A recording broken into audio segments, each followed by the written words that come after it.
A Lesson Before Dying by Ernest Gaines.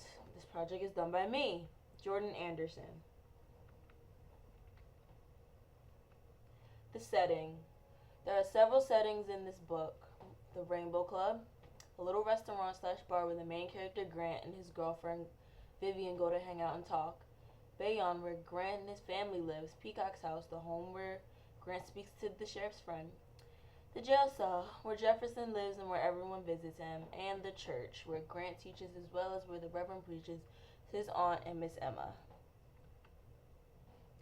The main characters, Grant, or Mr. Wiggins, this is the main character. He is the teacher that teaches at the church. He teaches 1st through 6th grade. He is the one who's somehow supposed to make Jefferson know that he is a man. He wants to move out of town and isn't very motivated about life. Jefferson, the man who was convicted of murder and on death row. He witnessed the murder but was accused of committing the murder. He is the one who's supposed to be convicted that he's the one that is supposed to be convinced that he's a man by talking to Mr. Wiggins. Tante Lou, the aunt, she is Grant's aunt as well as the person that Grant is living with. She's very hard on him and she always has her trust in the Lord. She's also one that basically told Grant that he's going to do it whether he likes it or not. Miss Emma, she is Jefferson's godmother or Nanan. She's the one who raised him. She's dying and wants Grant to tell him that he's a man before he dies because she doesn't believe that she can.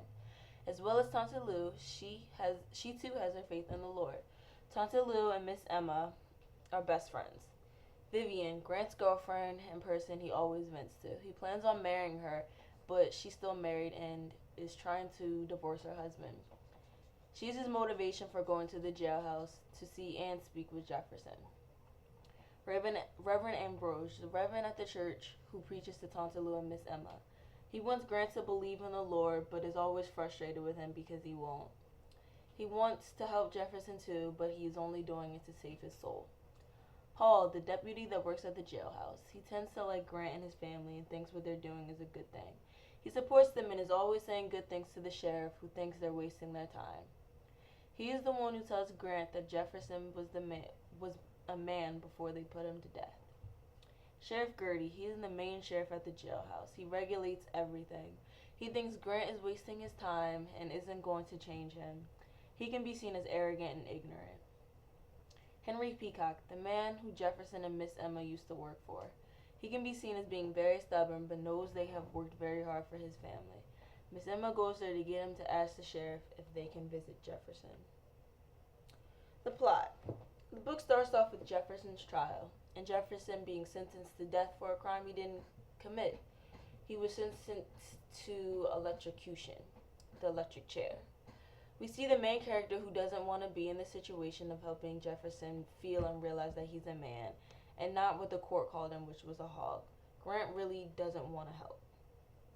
The love of his life, Vivian convinces him to. He's not very happy about it, but continues to go there almost every day with the Reverend Tante Lou and Miss Emma.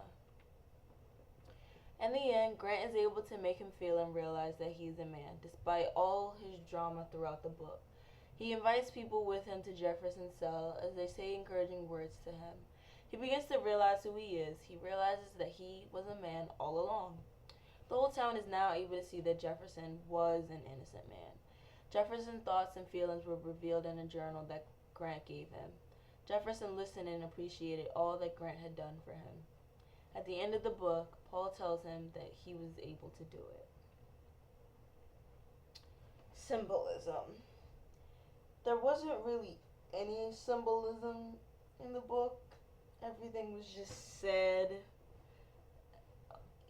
Yeah, everything was literally said. There were no symbols for anything. What is the moral of the book? I'd say that the moral of the book is that everyone has an impact on someone's life, whether it's intentional or not. So even if you don't plan on actually helping someone or making them feel a certain way about themselves, the words that you say can affect them. And one person can make a difference in someone's life. And my overall review, I'd recommend this book to anyone that feels that because of their circumstances that they can't help someone. Because in the book, Grant had many like circumstances and all this drama. But in the end, despite his attitude, he was able to help Jefferson. Or that they think they won't be able to help someone. This book is also definitely a great read. It's at the end you really feel for Jefferson and you feel for Grant and it just pulls all your emotions. I would definitely recommend this book to anyone. And that's my project.